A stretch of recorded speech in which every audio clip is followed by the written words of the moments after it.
So sanctification of the Spirit unto obedience. There's where we get wrong, right there. Obedience, obedience, obedience. We are called to go out into the earth to live lives that are different.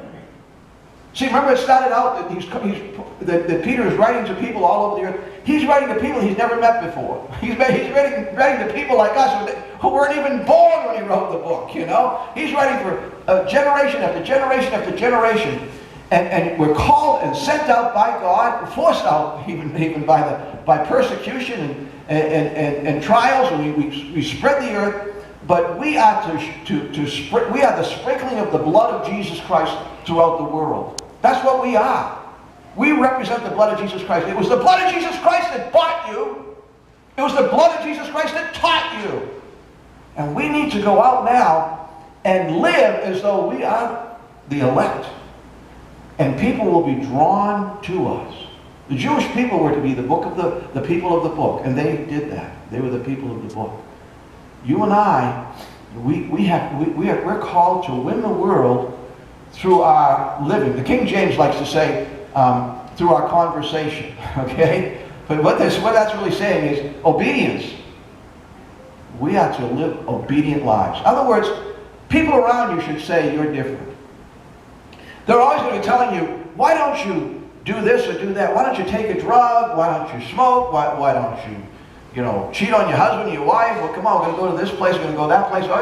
The world's always trying to draw us in, and we should always be saying, no, I don't do that. Why don't you do that? Well, because I have a commitment to my Lord. You know, I'm called to holiness.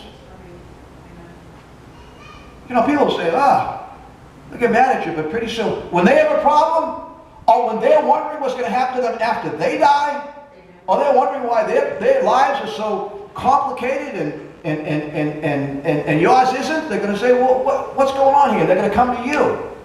And that's when you can tell them about Jesus Christ.